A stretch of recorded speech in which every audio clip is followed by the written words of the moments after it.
This video is not going to be about my mother issues. Well, not in and of itself, that is. Instead, it's going to be about my grandma's issues with her mom, and my mom's issues with my grandma, and my issues with my mom, and my daughter's issues with me. Inevitable issues with me. Hey, future me. The difference between myself and all the rest of the universe. So about 3 weeks ago, I felt like, I don't know, in the pit of my stomach, there was like a rush. There was something going on, and I can't put my finger on it, but I got super responsible suddenly. I was making dentist appointments, I was signing up, registering for kindergarten, I was packing, organizing, taking my cats to the vet, you know, just all this type of extra health related and responsibility. I opened up an RRSP, like just intense. But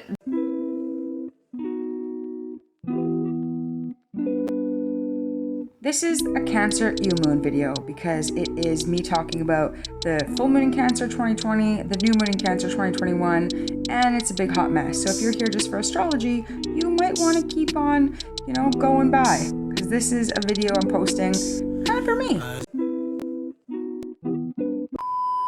Where it wasn't my natal chart. And it's funny because last year around this time, I was like, ooh, do you feel that cold breeze blowing? And people were like, no, I don't feel a cold breeze blowing. And I was like, oh my God, I can. Something ominous is coming. And this is before I really knew about astrology. Like, I've been studying astrology for about 2 years now. So maybe about 2 years ago, at the beginning of that, I was like, woo, the weather's cold. Something's happening. There's like a shadow blowing in the wind. So I don't want to sound crazy, and I don't want to sound like I'm just talking a bunch of gibberish that doesn't make sense, but let's completely forget that train of thought and talk about the fourth house, which is the sign of the mother. It's talking about our psychology, our nurturing, our parenting, how we care for ourselves, our inner child, the home we grew up in, emotions, all that good stuff rules the fourth house, right? Our house of home, our house of psychological framework, foundation. My fourth house, though, is Scorpio with Pluto. Which is important because later in the video I'm going to be talking about Pluto, but the 8th house is death, sex, taxes, everything hidden. So if any of you know astrology, you know that, oof, that's like one of the worst placements you could possibly have. So that thing, and that'll tell you a lot about like my perception of what it was like growing up and what my relationship was like with my mother. So with that, Pluto is really about like undoing, rebirth, spiritual rebirth, and destruction, destroyer, bringing us to our depths of ourselves. That being my fourth house, you know, yeah, it's tough. So we just finished a 3-year or 2-year eclipse season that was Cancer Capricorn, which was my north node, south node. So because of that, this has all been about my karma and my understanding of what I need to let go of in my life to move forward, because I'm super sentimental, but sentimental is detrimental in a sense. If you're not being healthily sentimental, then it's not balanced, and balancing everything is the key, right? So with that, I tried to make sense of my experience and everything that happened, but I was doing it in a way that was through the eyes of when I was younger. Having a daughter myself makes me realize every day how much I am my mom. When I say, you know, to my daughter, like, don't do that, you're gonna get hurt, or don't do that, or I get upset if she trips and falls, I don't mean to get upset that she tripped or it's like her fault. It's just I don't really have the emotional.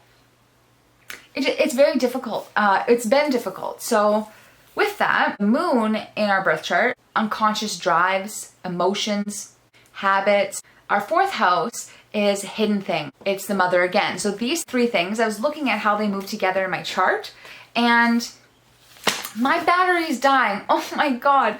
This video is just gonna be so many different like lightings and scenes. I'm so sorry. There's nothing working today. Or apparently the last year, because it took me a year to finish this video. And so now we're transitioning over to that, where 2021 I'll talk about even more Cancer insight. Hey, I know this is now the 3rd time I have changed tones, positions, faces, hair color, settings, for this one video. But that other video was taken in 2020 at the full moon in Cancer. It is currently 2021, new moon in Cancer. I clearly didn't finish the video, and today I will. This new moon, I will. One full moon cycle later, and I have cycled back. What I want to talk about, because I do not remember what the hell I was talking about before, sorry to do a whole long intro and then not actually produce on it, whatever. I just really want to make sure that I'm posting the things that I've recorded, so even though it's terrible, makes no sense, not really salvageable, it matters right here. So for this moon, I wanted to talk about the sun and the moon, I guess the new moon, are completely conjunct. That means they're exactly lined up at the same part of the sky together, at the same house in astrology right now, in the same sign. House, place, degree. They are currently in Cancer at 18 degrees. And so I thought it'd be cool if we talked about the tarot cards as well as fusing it with how astrologers would talk about astrology, transits, and connections, and all this stuff. The Chariot is the tarot card, this card here. This card is the Astrological Tarot Association for Cancer, the 4th house, which I already kind of talked about.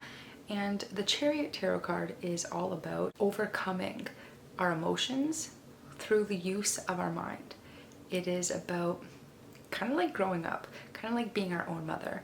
And it's interesting too because the sun is called father, right? In astrology, it is father sun and grandmother moon, right? And together these two planets they're in really good communication. So who we are with our inner self, our moon, our psychology, our child, our nurturing, our connection to our self, our emotions, is right next to, and how we mother ourselves is right next to our father. How we show up in the world, what we want the world to see us, what brings us life, what does our whole life revolve around. You can look to your sun sign to find that out. So these two are in perfect communication right now. So meaning we as ourselves, as adults, who we are now, is having a chance to really look at our younger selves. And through the Chariot energy, Cancer, figuring out what decisions, what energy, what needs to be balanced so that we can be more present now, making decisions that are good and healthy for us in our future. Or the sun in Cancer with the Chariot conjunct, that would be the Sun tarot card, which is about joy and happiness and coming alive and innocence, meeting with our willpower, our determination, our using our mind to overcome our emotions for balance. Okay, so now the moon in Cancer.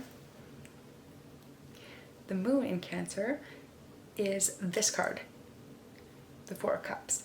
This signifies moon, tarot association, Cancer, 4th house, 4 cups, that kind of thing. And Cancer is a water sign. These cups are a water sign. So together they create moon in Cancer. This card is really about having opportunities and offers, things being suggested and given to you and asked for your attention, but you're refusing them. You are choosing to rest, relax, recoup, get all your energies in order so that when something comes up that's more aligned with your soul mission or what you're wanting to do in this life, you'll be able to be clear-minded and go after that. So there's something here about the Chariot, about using our willpower and determining what is aligned with us, and maybe saying no to some of the things that we want to do. Maybe this 3 of Cups over here is a celebration, it's hanging out with friends, but we're sitting it out right now because it's not aligning with who we are and where we want to go. So it's kind of like a reflective energy, but it could also be apathy, depression, refusing to see what is being offered to you, being adaptable, being dualistic, and being both a land and water animal, the crab. Yeah, really fitting in with our environment. So now there's a time with this new moon in Cancer that's asking us to look at ourselves at our core and see if our decisions and how we're conducting our lives is going to get us there through the Chariot energy, the fastest moving card in the deck. Are we on a path that's going to bring us to where we're wanting to go? Or is our emotions and our desires and all the physical things taking center stage in our lives and creating this missing out energy? Also, I thought it'd be fun if we looked at the Sabian symbols for 18 degrees of Cancer. So the Sabian symbols were created like, I don't know, a long time ago, maybe the 60s or something, by like a psychic, claircognizant, intuitive person who went through each degree of the zodiac and seen an image and described it. And then astrologers and people ever since then have been interpreting them and going above and beyond. I love Dane Rudyard's work, so I'm going to post that up here, and I'll read you what this Sabian symbol is for this new moon. The practical concern with everyday nourishment necessary to sustain one's outreaching activities. Phase 108 of Cancer, a hen scratching the ground to find nourishment for their children. Every mother is originally responsible for the feeding of her children, and all the activities into which a person has poured their energy, this is their symbolic children. The mother has to feed them with social substance gathered from the ground of his community, and to watch with concern over their unfoldment. The tender stem consolidates into the tree trunk, the chicken into the hen, the infant into the theoretically self-reliant and socially wise adult. The third stage of this 20-second fivefold sequence shows the results of two previous stages: seed, germ, and the growing plant, requiring the chemicals of the soil for the day, growing from a clear sequence. What is at stake here is the fulfilling of life's responsibilities. Okay, so again, here we're seeing a theme of fulfilling our life's responsibilities. Are we living up to our potential? Are we doing what we need to do as human beings at our phase of life right now? That's kind of what this new moon is asking us to look at. Sit with ourselves and really look at where we want to go, where we've been, take inventory, and make healthy choices through parenting ourselves, because the fourth house is the sign of the mother, right? So it's about our upbringing, who we are at a core. And the High Priestess card, this one, this is what signifies the moon in astrology. So to have the High Priestess here connected with the Chariot, the Sun, the Four of Cups, it really talks about intuition, joy, and sacred knowledge and wisdom, and seeing beyond the veil, becoming empowered in who we are as emotional, intuitive beings. We've also got Neptune visiting us here, the Hanged Man, but Neptune is currently retrograde. Neptune is a water planet. It is about illusions, mystery, spirituality, drugs and alcohol, decisions that are not good for us. And so it's here in a retrograde position, conjunct the High Priestess. So this is talking to us about going over decisions that we've made that maybe, again, aren't aligned with our highest good, and needing to have the willpower to shed these old habits, vices, things that we need to let go of. The new moon is all about brand new energy. At the full moon, we let go. The new moon, we are setting new intentions. So right now would be a great time to hone back in and get honest about what it is we want for our future, who it is right now. And since Neptune is retrograde, we're really getting to see clearly what has been behind the veil, what has been creating illusions in our life, what we've been not totally able to put our finger on clearly. Sorry, my cat just hit the tripod. But yeah, lastly, we also have Pluto retrograde, who's in the mix here too, creating an exact opposition, which means they are squaring off, they are not in communication with each other, and this is the High Priestess and the Judgment card. So Judgment is about hearing the calling, being called to do something for humanity. It's kind of like your soul's purpose, but it's also retrograde, so that means we're not hearing the calling. We're in a place right now of not rejuvenating, not doing what Pluto does, which is to completely reinvent itself, go like a phoenix, burn to the ashes, and then, come back a beautiful bird. That's not happening right now. So really, we're in this standstill energy.